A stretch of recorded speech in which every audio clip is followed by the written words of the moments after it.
Hello everyone, Charles Watts here. It is Sunday. I hope all is well. You've had a good start to your weekend and I hope you have a good end to it today as well. Quite a bit to talk about today. A few rumours doing the rounds about Mikel Arteta to Paris Saint-Germain. We'll talk about that. I'll give my views on that. It's a bit of international stuff to talk about and plenty of questions from you guys coming in as always, so I'll get going. Can't hang around too much today. I've got to take my boy out to a 7-year-old's birthday party to a big trampoline park in about half an hour's time. Absolutely dreaded it, but got to be done. Father's Day as well, so happy Father's Day to everyone watching this around the world. Okay, let's start with these rumours. I'm sure you've seen them doing the rounds. Reports emerging from France about Paris Saint-Germain wanting to talk to Mikel Arteta about the managerial position in Paris. Some of the reports saying that they've held talks with Mikel Arteta. Now, I don't think that is the case by any means.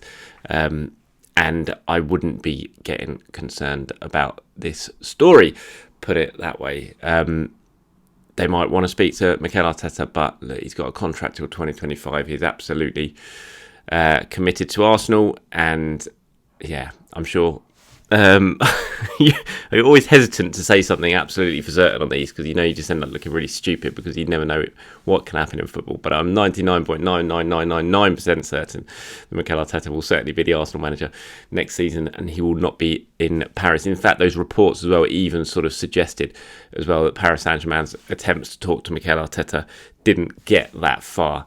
And, they were sort of they were told in no uncertain terms that he's very much Arsenal is his priority right now, and so it should be. And I think they said as well that Sergio Conceição, Porto manager, is probably looking more likely. So it's not one to be getting too worried about by any means. Arteta very committed to Arsenal, very much involved in this project that he's undertaking that he hasn't completed yet.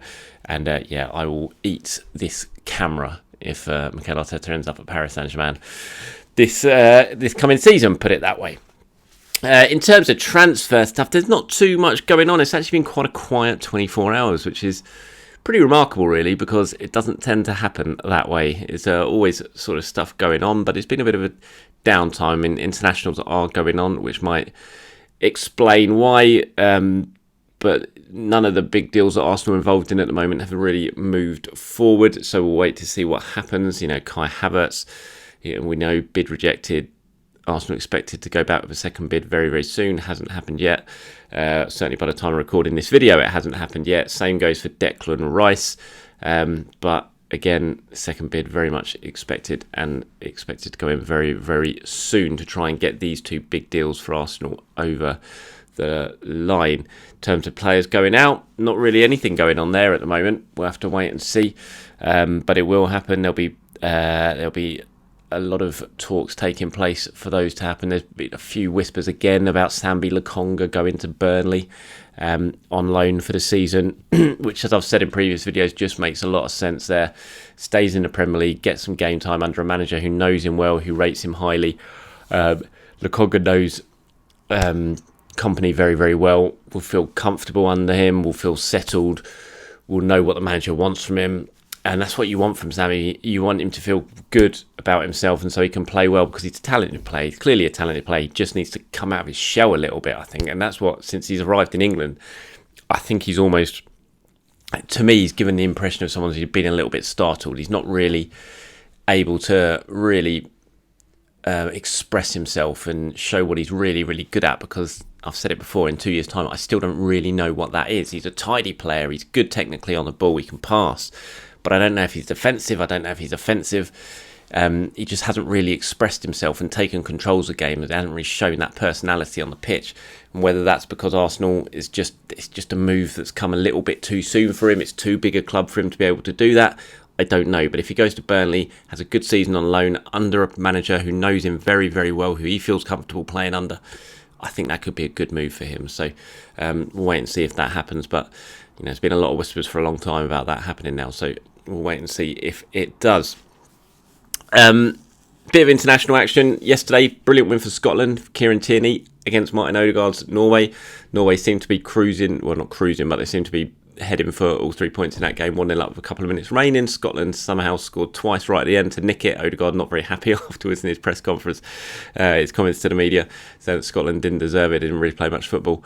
But they certainly played some good football for that winning goal, because it was a fantastic goal. Really, really good move. Great finish as well. Kieran Tierney had a good game, which is good to see. So, yeah, that's the latest when it comes to internationals. England back in action tomorrow. We'll wait and see if Bukayo Saka plays in that, or if Gareth Southgate, which please, Gareth, just do it, gives him a little bit of a break after that injury issue he picked up in the last game against Malta that saw him come off at half-time.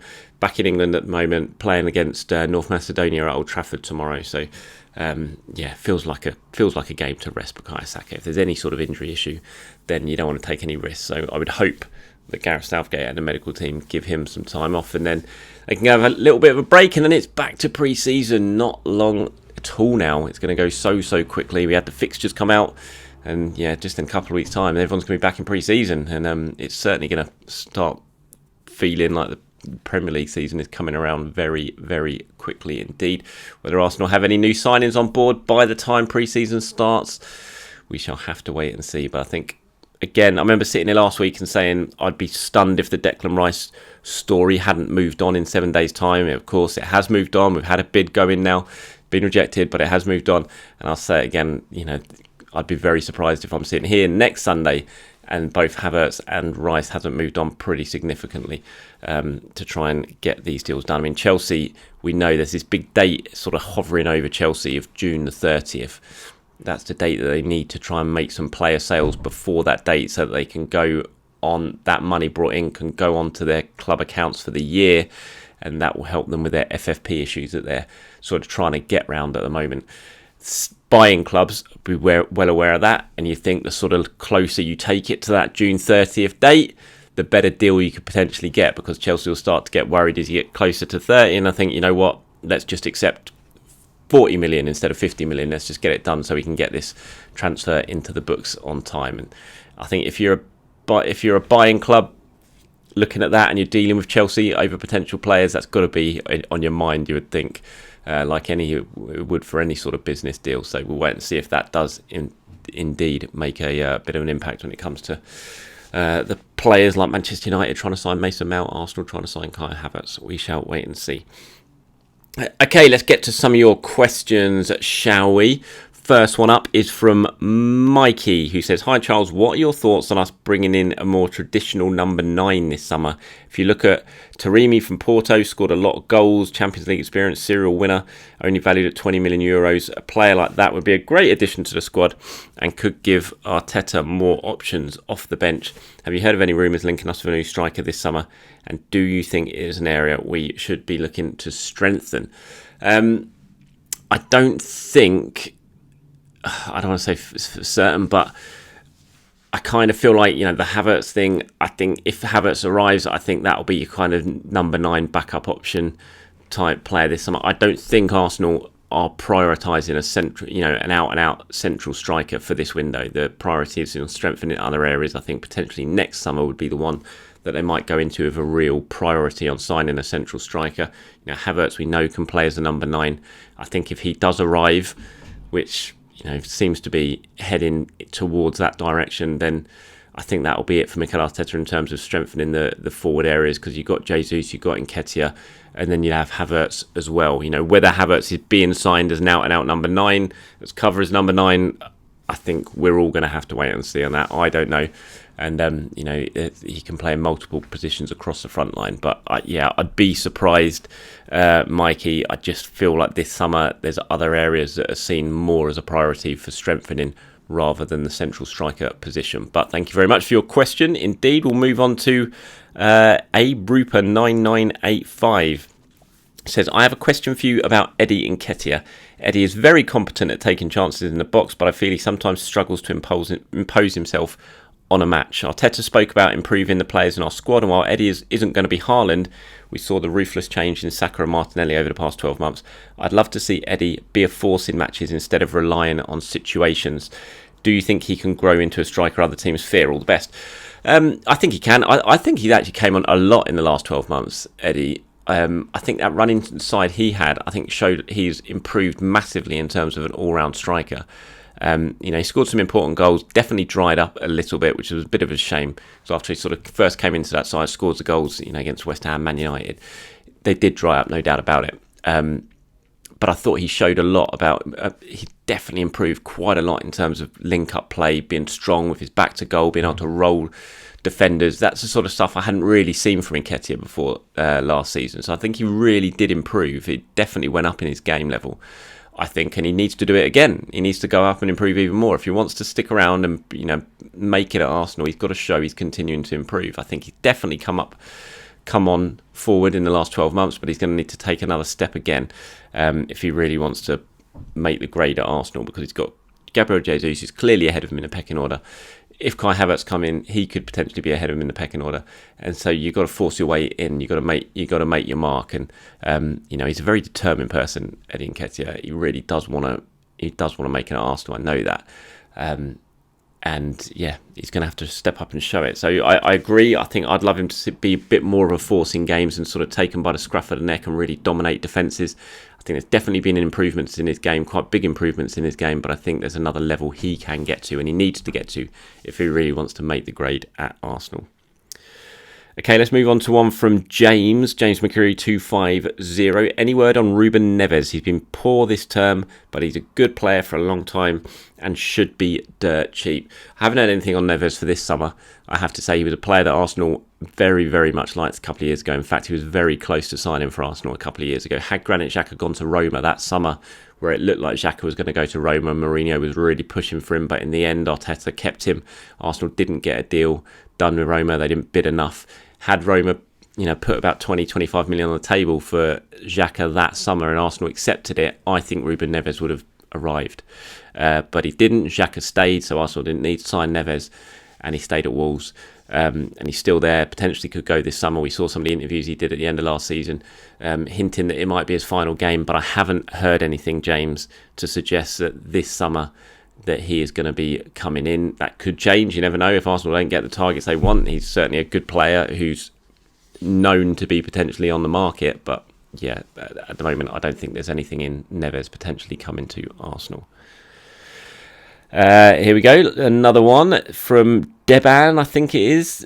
Apologies if I've got that wrong. So Deban Yan Mondo 1151 says, hello Charles, regular watcher from India here. Thank you very much.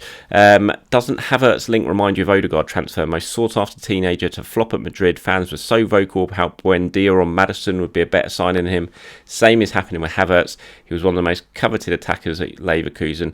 Underwhelming at Chelsea. I'm sure Arteta will get the best out of him. He's a different profile to all the other attackers we have. It'll be interesting to see how Mikel uses him next season, providing the deal gets done. Yeah, I think back to last summer, there's been so many of these sort of signings, and the summer before, Aaron Ramsdale. I mean, Ramsdale admitted he had to turn off comments on his social media because he was getting threats from Arsenal fans about potentially signing, threats towards his family, almost saying that he knows where he lives, people knows where he lives and don't sign for Arsenal. That was coming from Arsenal fans to Ramsdale before he actually signed. And look what's happened since. He's become an absolute sensation at Arsenal, absolute first choice for the club, and brilliant, already signed a new contract. You always get this, especially in the world of social media, in the new age of following football. There's just horrible stuff said all the time. Everyone and it's what we love in a way about football is everyone's got opinions. Everyone can change. Everyone can have one opinion about a player. A person sitting next to him can have a completely different opinion, and that's fair enough. Again, that's what's so good about football, because opinions matter. But I agree with you. I think some of the reaction, Havertz isn't a terrible player by any means. I've got my reservations about it, and I'd be really happy to prove wrong. I'm not sure Arsenal should really be spending this sort of money. I've not seen enough from him at Chelsea to suggest that Arsenal should be spending this sort of money on Kai Havertz. But I don't know anywhere near as much about football as Mikel Arteta does, as Edu does, as the analytics departments do at Arsenal. And if they believe he is a good player who fits the system and can come in and do well, then, I'm happy to trust them on it. And we saw it, like you said, with Odegaard. When he was coming in, everyone was on the Buendia bandwagon, like, sign Buendia. And then it was sign Maddison. When Odegaard signed, a lot of Arsenal fans were underwhelmed at that. And look at what he's got undone now. Player of the season, 15 goals in the Premier League last season, just going from strength to strength, captain. So I think everyone's just got to sort of take a step back a little bit, or should take a step back a bit. And if Arsenal believe that he is the right signing for them, who can come in to fit this system and make the squad or the team better, then I think we just got to trust them on it. If it doesn't work out, then it doesn't work out. But that's how I view it. So thank you very much for your question here. And then this last one on Havertz, Clyde Shaw very much disagrees with me. I said yesterday that maybe he could be coming in to play the Xhaka role. Clearly, Clyde doesn't agree with me. He said, did Charles just say Havertz should be coming in to play the Xhaka role? Charles, you just want to say words, huh? Not really, Clyde. I generally do think he might potentially be coming in to play that role. I don't know, but I don't think it's beyond the realms of possibility that that's what Arsenal could be looking at. He's a very versatile player. He can play across the forward line. He can play as a central striker. He can certainly play as an attacking midfielder. He's done that before. He's done it at Leverkusen. Some of his best performances in Leverkusen were coming from a slightly deeper role. He's a clever player.